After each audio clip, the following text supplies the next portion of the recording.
नमस्कार साथियों, राजस्थान ज्योग्राफी की क्लास में आपका स्वागत है। साथियों, हम बात कर रहे थे राजस्थान के फिजिकल डिवीजन के बारे में। पिछले 2 लेक्चर्स में हमने राजस्थान फिजिकल डिवीजन का जो जनरल इंट्रोडक्शन है वो देख लिया। साथ के साथ थार के मरुस्थल का हमने इंट्रोडक्शन, उसकी विशेषता, महत्व आदि हमने पढ़ लिए थे। पिछली क्लास में हमने थार के मरुस्थल का वर्गीकरण भी पढ़ लिया था। आज की क्लास में हम आगे चलते हैं और थार के मरुस्थल का जो हम वर्गीकरण कर रहे थे कि थार के मरुस्थल को 2 भागों में बांटा गया है, एक तो महान रेतीला मरुस्थल और एक राजस्थान बांगर। तो आज की क्लास में हम राजस्थान बांगर के ऊपर डिस्कस करते हैं। तो ये थार के मरुस्थल का पार्ट 3 है। तो साथियों, राजस्थान बांगर है, इसको अर्ध शुष्क मरुस्थल भी कहते हैं और इसको 4 उपभागों में बांटा गया है। पहला है घग्गर बेसिन, दूसरा है शेखावाटी प्रदेश, तीसरा है नागौरी उच्च भूमि और चौथा है लूणी बेसिन। ये छोटे भाग है या उपभाग है किसके? राजस्थान बांगर के। अब इनको एक एक करके हम डिस्कस करते हैं। सबसे पहले देखते हैं घग्गर बेसिन। साथियों, जो घग्गर बेसिन है इसका जो विस्तार है वो है श्री गंगानगर हनुमानगढ़ में, श्री गंगानगर और हनुमानगढ़ जिले में, हनुमानगढ़ जिले में। और घग्गर बेसिन में घग्गर नदी है वो प्रवाहित होती है। इसका ढाल है साथियों वो पश्चिम या दक्षिणी पश्चिम की तरफ है, यानी पाकिस्तान की तरफ। इस बेसिन का निर्माण है घग्गर नदी ने। किसने? घग्गर, यानी कि प्राचीन सरस्वती, यानी कि प्राचीन सरस्वती, प्राचीन सरस्वती नदी ने जलोढ़ीय निक्षेपण से किया है। जलोढ़ीय निक्षेपण से इसका निर्माण किया है। ठीक है, इतना आप समझ गए होंगे। थोड़ा सा आगे देखते हैं कि नाली और हकरा। देखो, नाली और हकरा 2 शब्द आप सुनते होंगे। जब हम घग्गर नदी पढ़ेंगे तो इसको और ज्यादा डिटेल से पढ़ेंगे। अभी हम पढ़ रहे हैं थार का मरुस्थल और उसके अंतर्गत आता है घग्गर बेसिन। तो नाली कहते हैं कि जो सरस्वती नदी का, सरस्वती नदी का जो शुष्क संस्तर है, शुष्क संस्तर, शुष्क संस्तर कहते हैं साथियों ड्राई बेड। ऐसा संस्तर जहां पहले सरस्वती नदी बहती थी और वो सूख गई और उसके ऊपर बहती है कौन सी? घग्गर नदी। ठीक है, तो सरस्वती नदी का शुष्क संस्तर है। इसको गंगानगर व हनुमानगढ़ में, गंगानगर,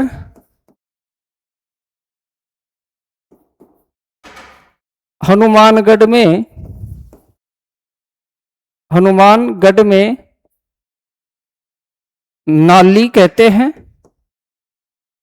एवं पाकिस्तान में हकरा कहते हैं, एवं पाकिस्तान में हकरा कहते हैं, हकरा कहते हैं।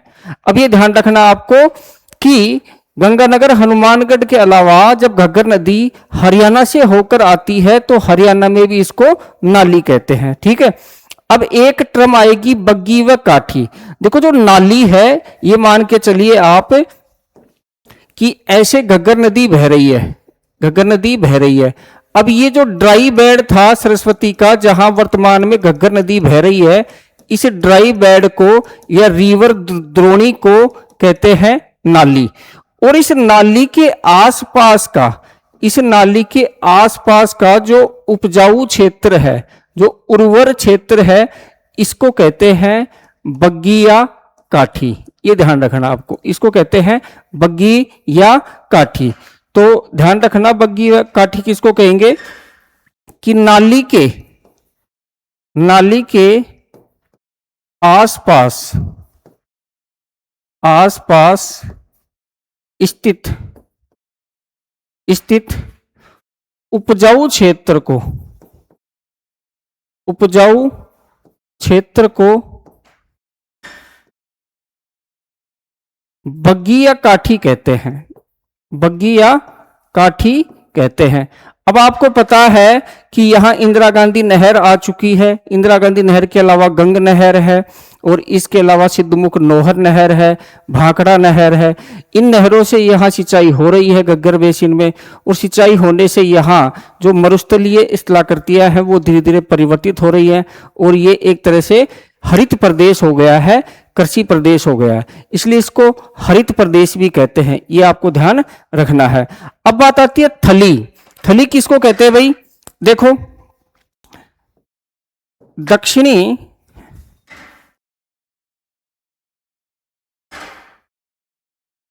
गंगानगर व हनुमानगढ़ का, हनुमानगढ़ के दक्षिण में यानी कि उत्तरी बीकानेर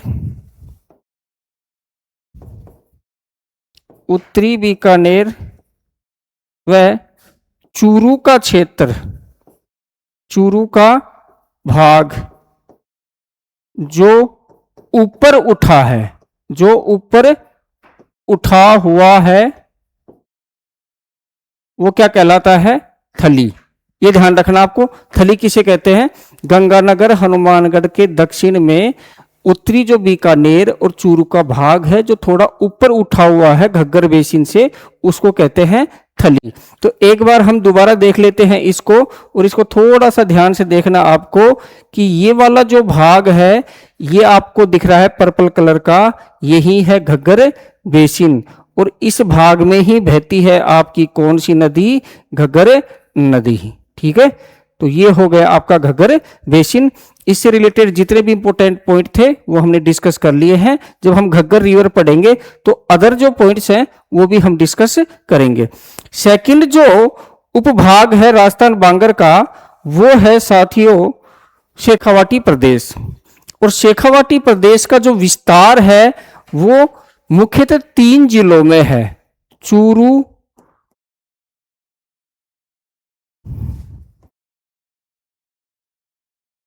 झुंझुनू, सीकर। इन 3 जिलों के अलावा साथियों जो नया जिला बना है डीडवाना कुचामन, तो उसका उत्तरी भाग यानी उत्तरी डीडवाना कुचामन, डीडवाना कुचामन, ये इस तरह से हम कह सकते हैं कि 3.5 जिलों में है वो शेखावाटी प्रदेश का विस्तार है। अब शेखावाटी प्रदेश में तोरावाटी रीजन आता है, तो कांतली नदी का अपवाह क्षेत्र, कांतली नदी का अपवाह क्षेत्र, अपवाह क्षेत्र क्या कहलाता है प्यारे साथियों? वो तोरावाटी कहता है। अब देखो यहां तंवर राजपूतों का शासन था, और जो पाटन है वो तंवर राजपूतों की राजधानी रही है, और यहाँ जो राजपूतों के गांव हैं वो तंवर गोत्र के हैं। इसलिए कातली नदी से और बाणगंगा नदी यानी कि साबी और बाणगंगा एक लाइन में है, इन नदियों के बीच का जो क्षेत्र है वो तंवरावाटी या तोरावाटी कहलाता है। ठीक है ना।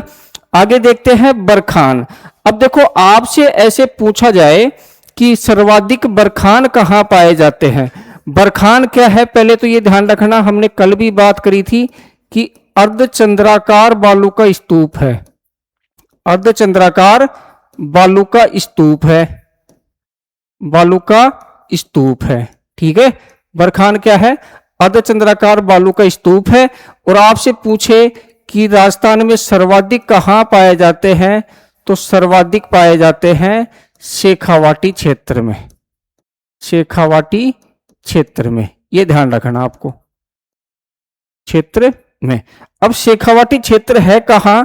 तो भैया शेखावाटी जो क्षेत्र है वो पड़ता है आपके ये वाला, ये क्या है? पूरा का पूरा शेखावाटी रीजन है। ठीक है, आगे देखते हैं।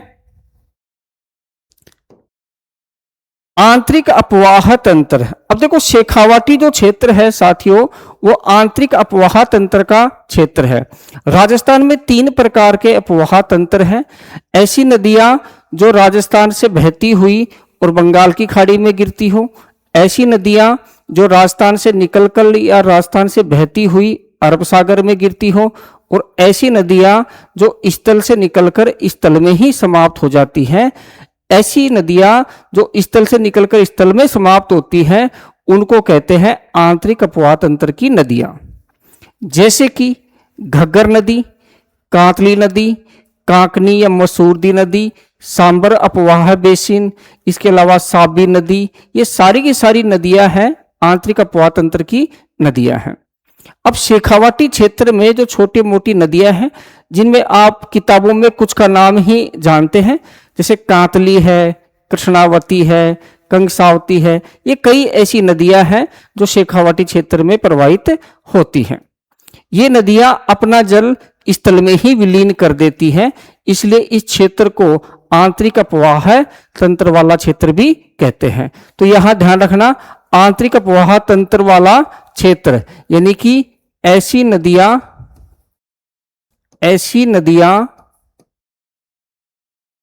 जो स्थल से निकलकर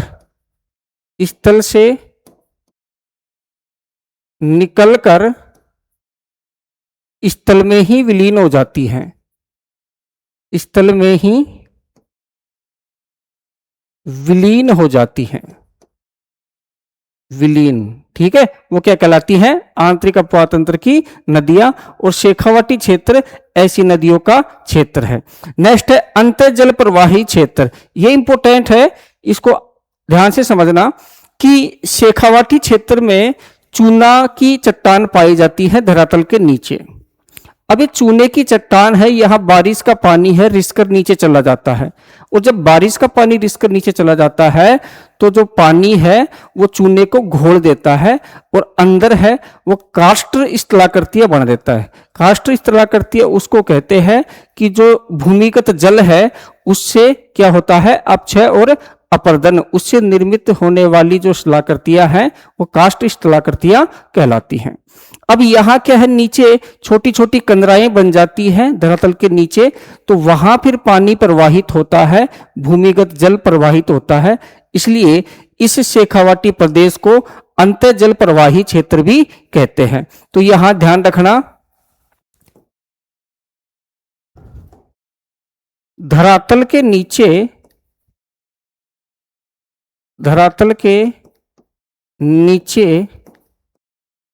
चूने की चट्टानें पाई जाती हैं,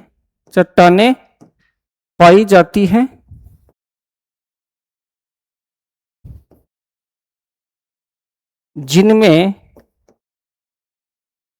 भूमिगत जल प्रवाहित होता है, भूमिगत जल प्रवाहित होता है। ये ध्यान रखना आपको। तो आपसे पूछे कि भाई अंतर जल प्रवाही क्षेत्र के नाम से कौन जाना जाता है, तो शेखावाटी प्रदेश जाना जाता है। नेक्स्ट है जोहड़। अब भैया जोहड़ क्या है, ये भी इंपॉर्टेंट है और एक क्वेश्चन कई बार आ चुका है।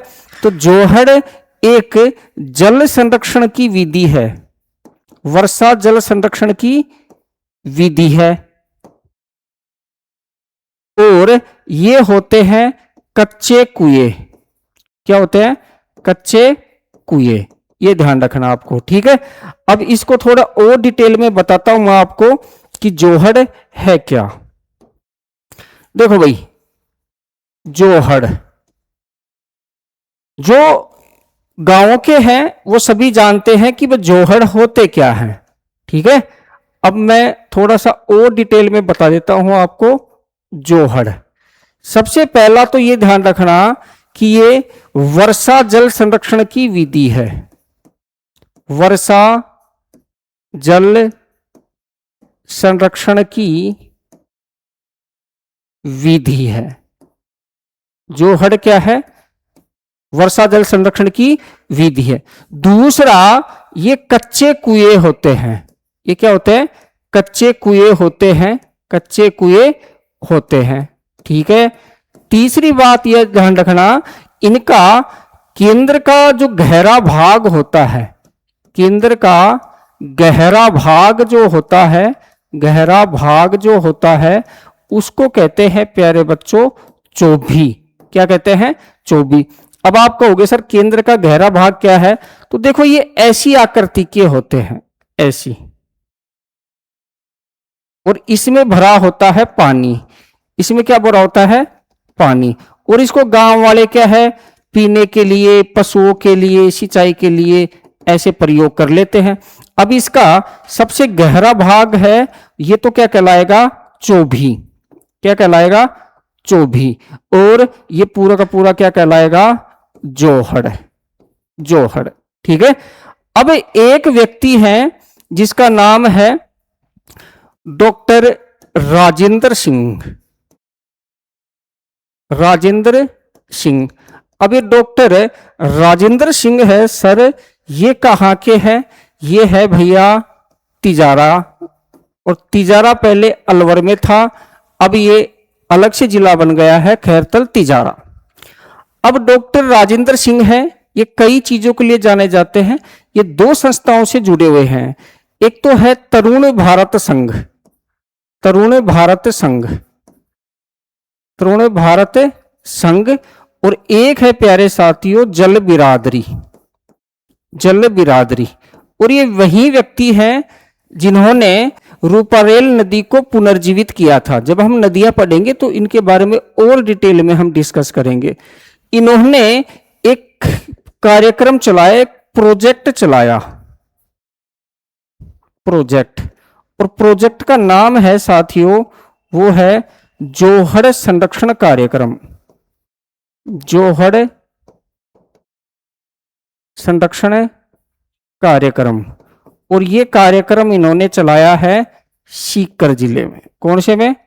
सीकर जिले में। अब ये पानी को बचाने के लिए कार्य करते हैं, इसलिए राजेंद्र सिंह जी को कई नामों से जाना जाता है। अब इनके उपनाम की हम बात करें या इनके अन्य नामों की बात करें तो इनको एक तो कहते हैं झोड़े वाले बाबा, झोड़े वाले बाबा। एक इनको कहते हैं भैया पानी वाले बाबा, पानी वाले बाबा। और एक इनको कहते हैं waterman of India, waterman of, waterman of India. ये ध्यान रखना आपको। ठीक है। ये तीन चार चीजें हैं जो जोहड़ से संबंधित है, ये आपको ध्यान रखनी है। ठीक है। जैसे कैलाश सांखला जी को हम टाइगर मैन ऑफ इंडिया कहते हैं, ऐसे ही राजेंद्र सिंह जी को हम वोटरमैन ऑफ इंडिया कहते हैं, ऐसे डॉक्टर एपीजे अब्दुल कलाम को हम मिसाइल मैन ऑफ इंडिया कहते हैं। ठीक है। नेक्स्ट देखते हैं, नेक्स्ट हम देखते हैं नाड़ा या नाड़ी। अब भाई नाड़ा और नाड़ी क्या है? ये है पक्के कुएं। ये क्या है? पक्के कुएं। पक्के कुएं ये जल संरक्षण के ही काम आते हैं, यानी कि उसकी जो दीवार होती है, चारों तरफ की पाड़ होती है, उस पाड़ को पूरा कंक्रीट का बना देते हैं, तो उसको कहते हैं नाड़ा या नाड़ी। ठीक है। अब देखो यहां हम आगे भी पढ़ेंगे जल संरक्षण की विधियां, इसमें नाड़ा, नाड़ी, अगोड़, टोबा, खड़ीन, ये सारे के सारे, टांका, हम सारे के सारे पढ़ेंगे। तो ये क्या है? पक्के कुएं, यानी किसके बने हुए हैं? ये बने हुए हैं कंक्रीट के। किसके बने हुए हैं? कंक्रीट के बने हुए हैं। बीड़, बीड़ इंपोर्टेंट है भाई, बीड़ इंपोर्टेंट है। तो बीड़ कहते हैं शेखावाटी में घास के, घास के चारागाह कहलाते हैं बीड़। घास के चारागाह को शेखावाटी में क्या कहते हैं? बीड़।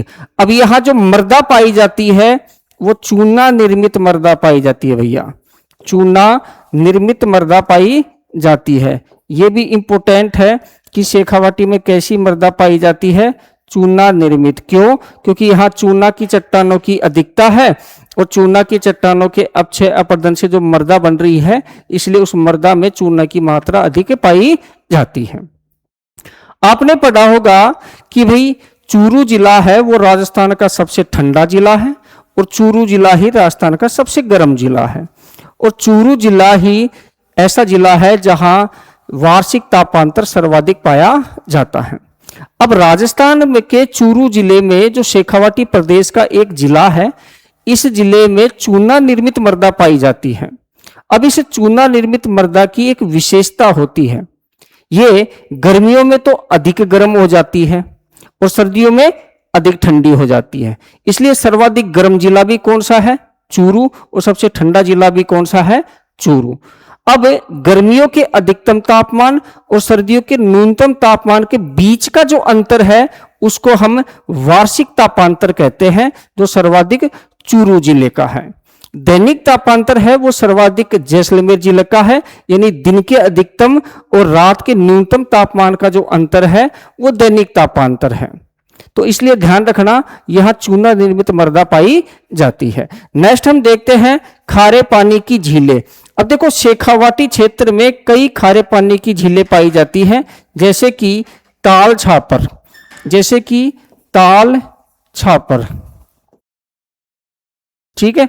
इसके अलावा रेवासा, रेवासा ये प्रमुख है। यदि हम डीडवाना कुचामन जिले को भी मिला देते हैं तो वहां कुचामन झील, कौन सी? कुचामन झील। इसके अलावा डीडवाना झील, डीडवाना झील, ठीक है। और इसके अलावा जो सांबर झील का नागौर वाला भाग है वो अब डीडवाना जिले में है, तो सांबर को भी हम इसमें ऐड कर सकते हैं। तो ये था आपका शेखावाटी प्रदेश, ठीक है। नेक्स्ट हम देख लेते हैं नागौरी उच्च भूमि, ये भी इंपॉर्टेंट है। अब भैया नागौरी उच्च भूमि का विस्तार जो है वो नागौर व उसके आसपास है, नागौर व आसपास का क्षेत्र, आसपास का क्षेत्र। अब इसकी जो औसत ऊंचाई है वो आसपास से थोड़ी अधिक है, और हमने पढ़ा था कि थार के मरुस्थल की औसत ऊंचाई है वो कितनी है? वो 200 से 300 मीटर है। अब हमने पढ़ा था कि थार के मरुस्थल की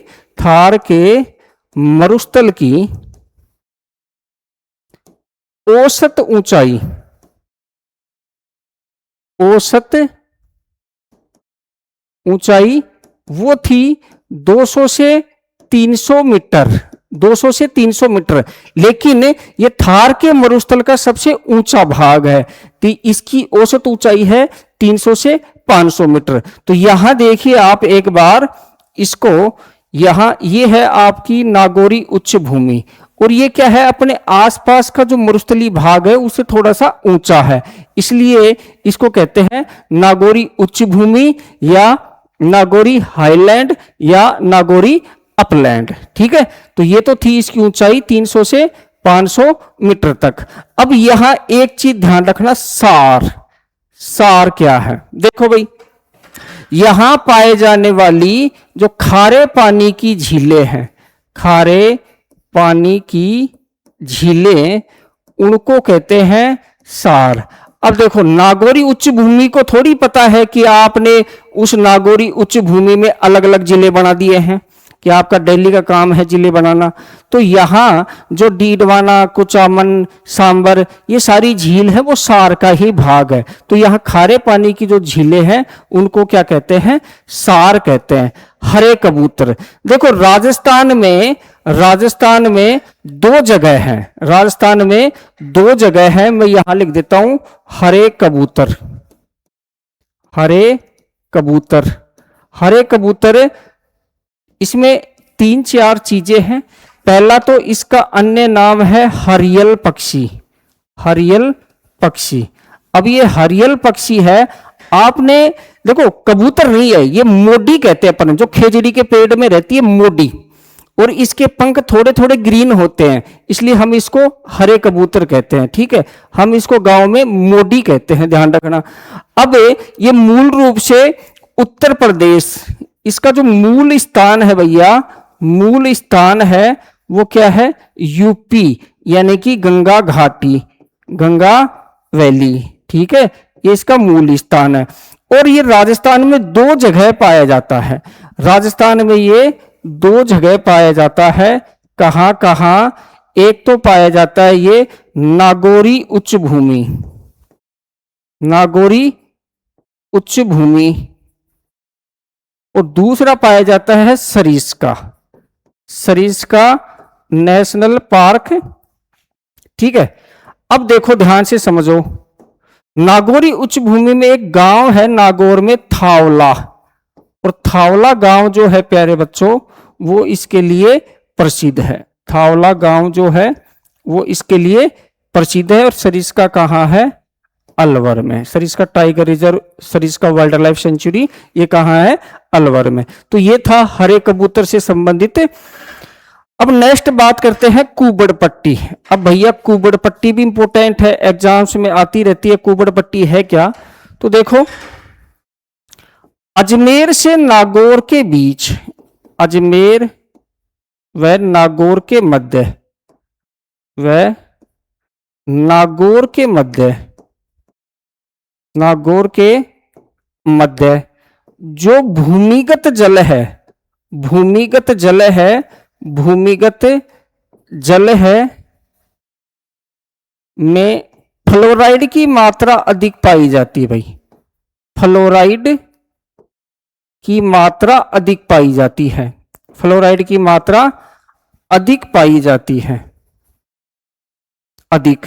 अब फ्लोराइड की मात्रा देखो, हमारे शरीर के लिए फ्लोराइड की मात्रा एक लिमिटेड मात्रा में आवश्यक है, लेकिन शरीर में जब बीमारियां होती हैं साथियों, दो ही टाइप से होती हैं। या तो शरीर में किसी चीज की इफिशियंसी हो जाए, यानी कि ज्यादा हो जाए, अधिकता हो जाए, या किसी चीज की डिफिशियंसी हो जाए, यानी कि कमी हो जाए।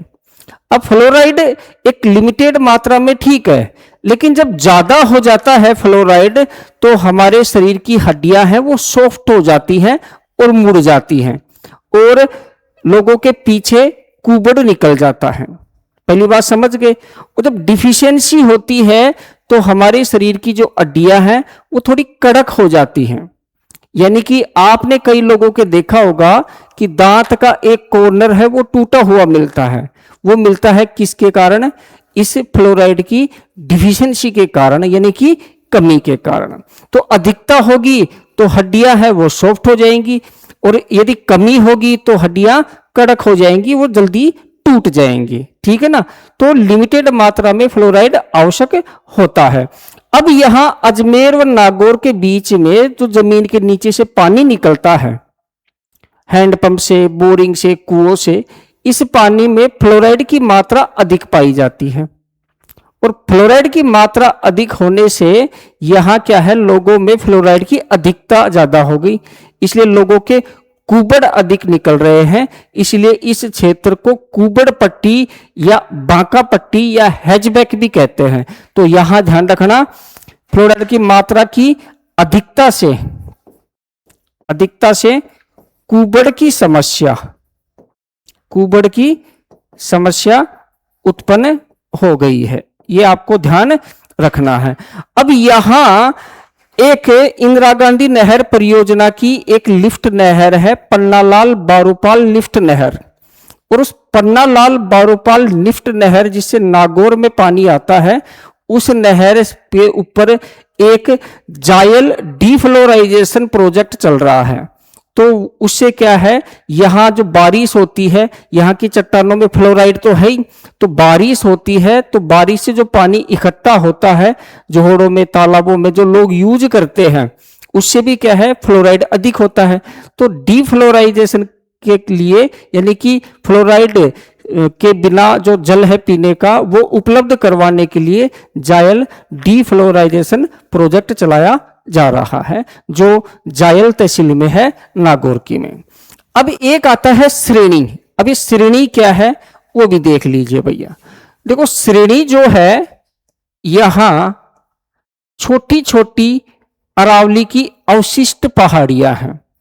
श्रेणी क्या है? अरावली की अवशिष्ट पहाड़ियां, अरावली की अवशिष्ट पहाड़ियां। अवशिष्ट पहाड़ियां,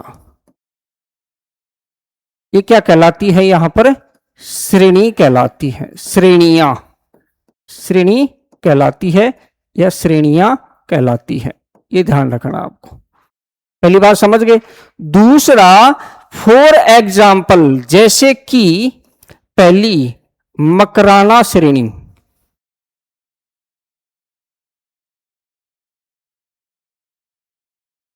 दूसरी वो है गोठ मांगलोद श्रेणी,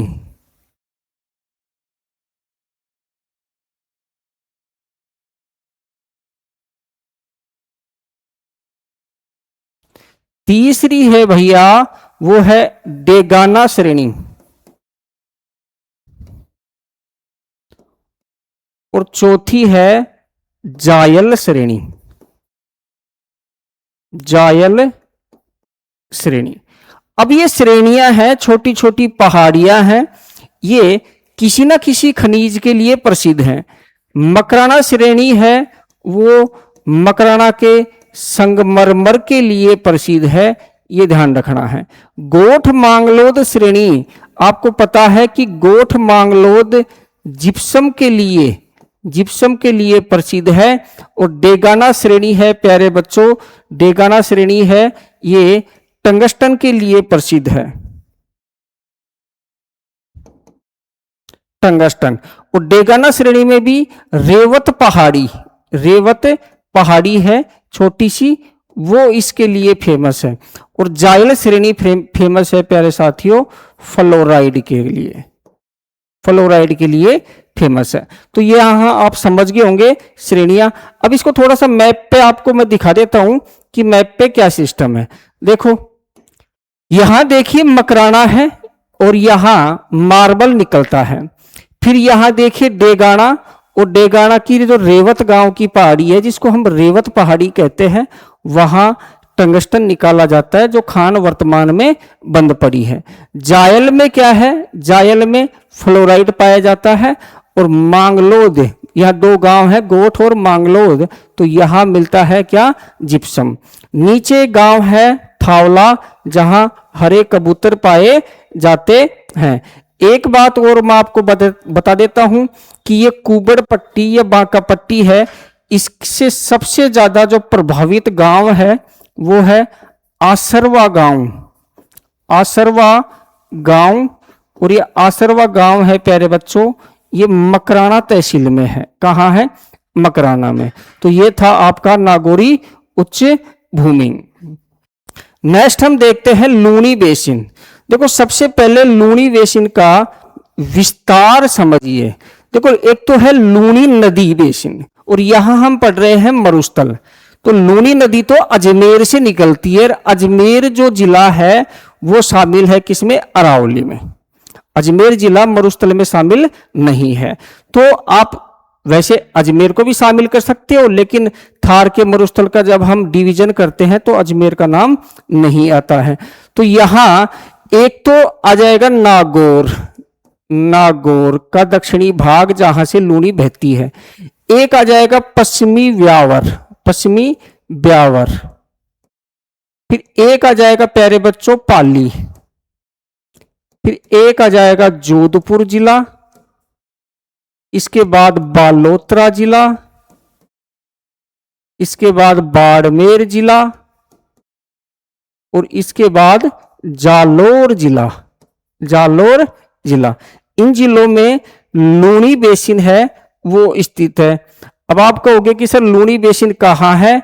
तो ये वाला अर्धशुष्क मरुस्थल का भाग है, ये लूनी बेसिन है। ठीक है, अब कुछ आगे देख लेते हैं लूनी बेसिन में ही कि भैया इसका निर्माण कैसे हुआ। तो भैया निर्माण हुआ लूनी व सहायक नदियों ने किया। लूनी व सहायक नदियों ने जलोढ़ीय निक्षेपण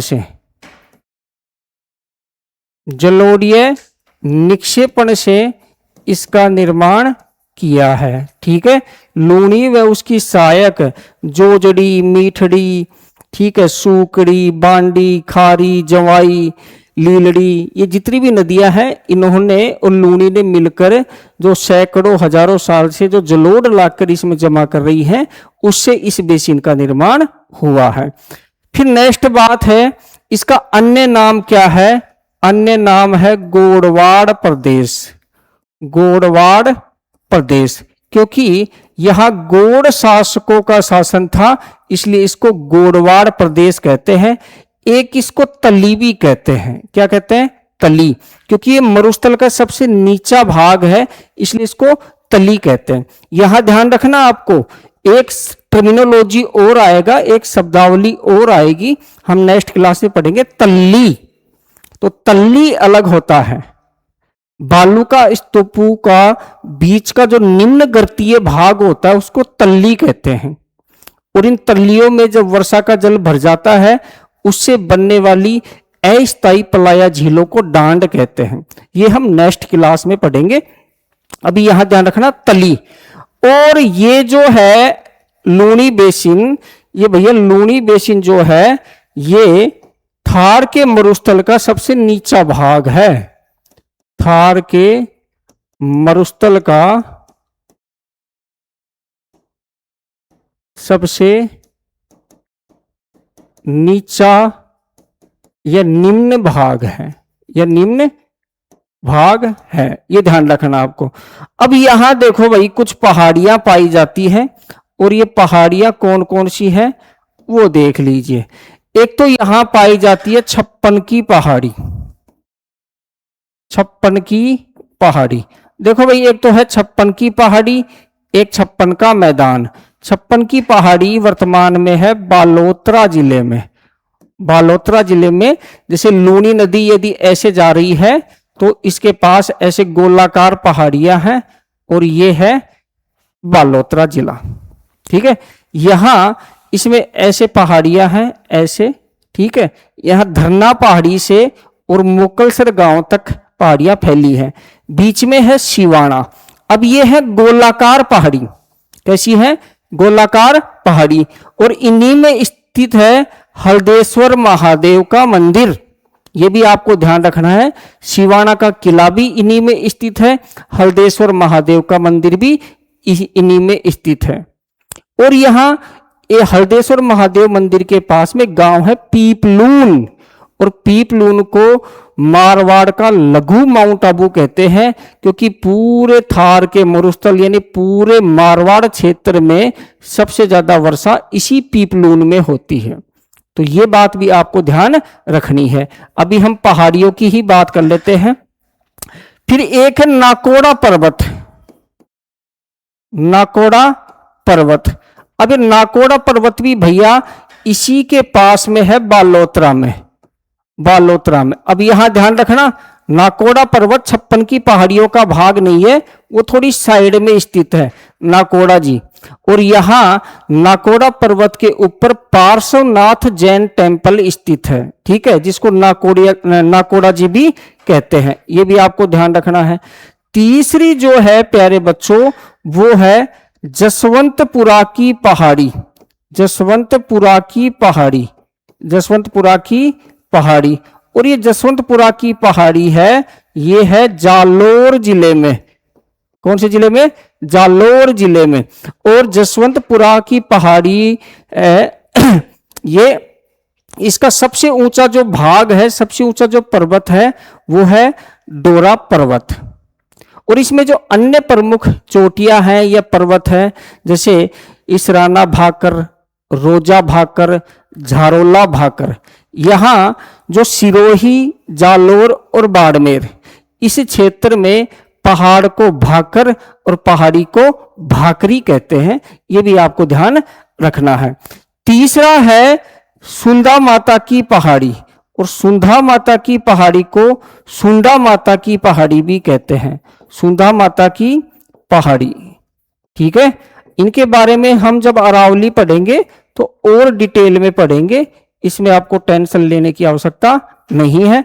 अभी आपको ये ध्यान रखना है, ये 4 प्रमुख पहाड़ियां हैं जो लूनी बेसिन में अवस्थित हैं। ठीक है, आगे देखते हैं। रेल, रेला और नेड़ा, ये तीन शब्दावली आपको मिलेंगी और तीनों में आपको एक ही अर्थ है कि बाड़मेर,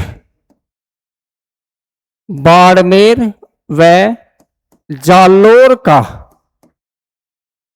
जालोर का सीमावर्ती भाग, सीमावर्ती भाग जहां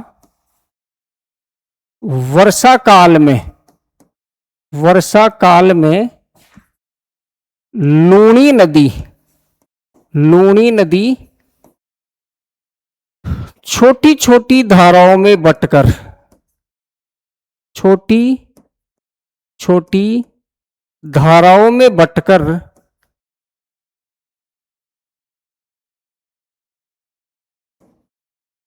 बहती है,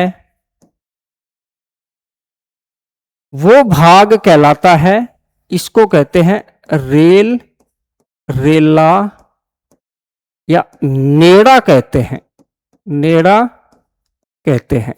तो ये आप समझ गए होंगे कि रेल, रेला या नेड़ा किसको कहते हैं। रेला नहीं कहते अपन कि भाई बहुत सारे लोग जा रहे हैं तो उसको रेला आ रहा है, ठीक है। तो ये छोटी छोटी धाराएं बट के सैकड़ों धाराएं हो जाती हैं लूणी की, बाड़मेर और जालोर के सीमा वाले क्षेत्र में। इसी भाग को हम कह रहे हैं रेला। अब एक है नेहड़। अब नेहड़ क्या है भाई, अभी इसको समझिए कि गुजरात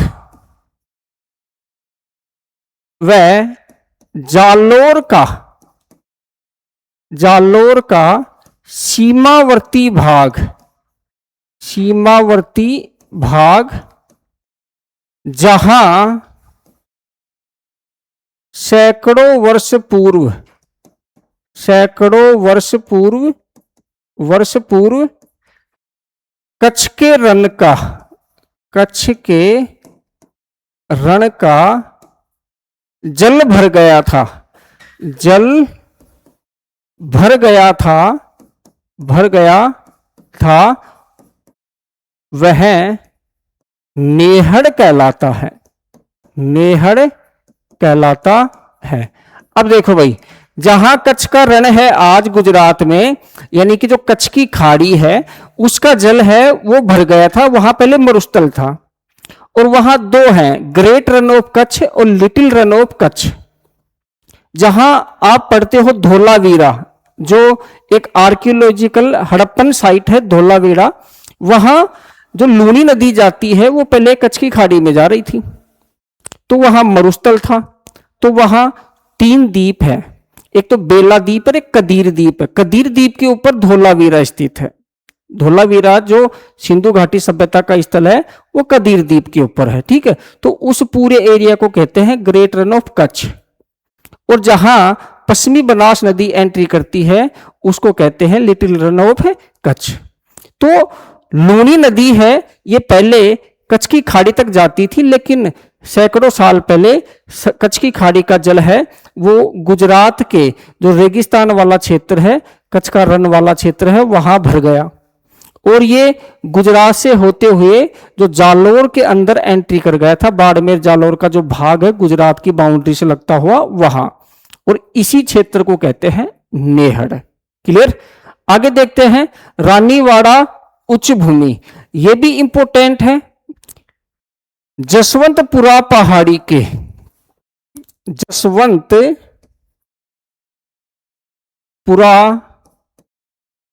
पहाड़ी के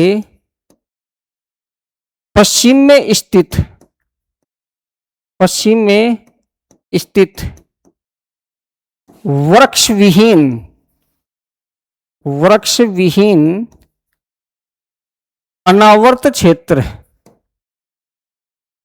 अनावर्त क्षेत्र रानीवाड़ा उच्च भूमि कहलाता है।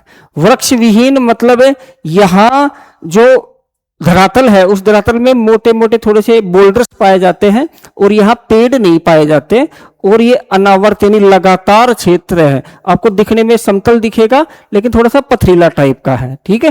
रोही, रोही क्या है, पाली व सिरोही जिले में, पाली व सिरोही जिले में, सिरोही जिले में यानी कि अरावली के पश्चिम में, अरावली के पश्चिम में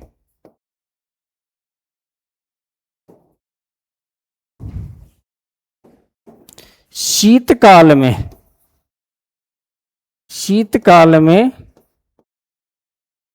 पैदा होने वाले या उगने वाले, शीतकाल में पनपने वाले, पनपने वाले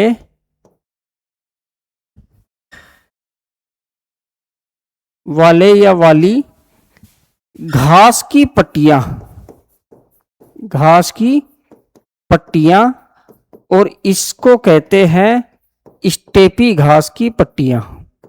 स्टेपी घास, क्यों? क्योंकि शीतकाल में पनप रही है। यानी कि आप इसको ऐसे समझ सकते हैं कि मान लीजिए ये तो है अरावली, और अरावली का जो पश्चिमी भाग है सिरोही और कौन सा पाली वाला, वहां हरी हरी पट्टियां हैं, इन पट्टियों को कह रहे हैं रोही। एक तो ये है। दूसरा, जो बाणगंगा नदी है और यमुना नदी है, इनके बीच का जो भाग है, देखो बाणगंगा पहले यमुना की सहायक थी, आजकल वो कहा भरतपुर के मैदान में ही खत्म हो जाती है, इसलिए इसको रुंडित नदी भी कहते हैं। तो बाणगंगा और यमुना के बीच का जो भाग है वो भी रोही मैदान कहलाता है। सांचौर, सांचौर को प्यारे साथियों राजस्थान का पंजाब कहते हैं। राजस्थान का पंजाब कहते हैं। क्यों कहते हैं भैया, ध्यान से समझो। पंजाब, देखो ऐसा भूखंड, ऐसा भूभाग जिसके चारों तरफ जल हो, उसको कहते हैं द्वीप। ऐसा भूभाग जो तीन ओर जल से घिरा हो, उसको कहते हैं प्रायद्वीप। ऐसा भूभाग जो दो ओर जल से घिरा हो, यानी इधर नदी जा रही है और इधर नदी जा रही है, बीच में भूभाग है, उसको कहते हैं दोआब। अब पंजाब जो क्षेत्र है, आज का पंजाब राज्य की बात नहीं कर रहा हूं मैं, पंजाब का मतलब है वर्तमान का पंजाब, हरियाणा, इसके साथ साथ हिमाचल प्रदेश और पाकिस्तान वाला पंजाब। इस पंजाब क्षेत्र में 5 दोआब बनते थे, इसलिए इसको पंजाब कहते हैं। पंच यानी 5, आब का मतलब होता है जल। आप कभी हिस्ट्री पढ़ते होंगे तो आप बीकानेर रियासत में पढ़ोगे आबियाना कर, आबियाना कर, जल के ऊपर ही सिंचाई के ऊपर लगने वाला कर था आबियाना कर। तो आब का मतलब क्या होता है? पानी या जल। तो पंजाब यानी 5 आब। अब सांचौर जिले में या सांचौर तहसील में 5 छोटी नदियां, 5 नदियां हैं, वो प्रवाहित होती हैं। एक तो लूनी, एक मीठड़ी, एक बांडी, एक खारी और एक जवाई। इसलिए इसको राजस्थान का पंजाब कहते हैं, ये आपको ध्यान रखना है। तो प्यारे साथियों, आज के लेक्चर में हमने राजस्थान बांगर या अर्धशुष्क मरुस्थल के तो 4 उपभाग हैं, घग्गर बेसिन, शेखावाटी प्रदेश, नागौरी उच्च भूमि और लूनी बेसिन, उसका हमने डिटेल में डिस्कशन किया है। तो मिलते हैं नेक्स्ट क्लास में। थैंक यू, धन्यवाद।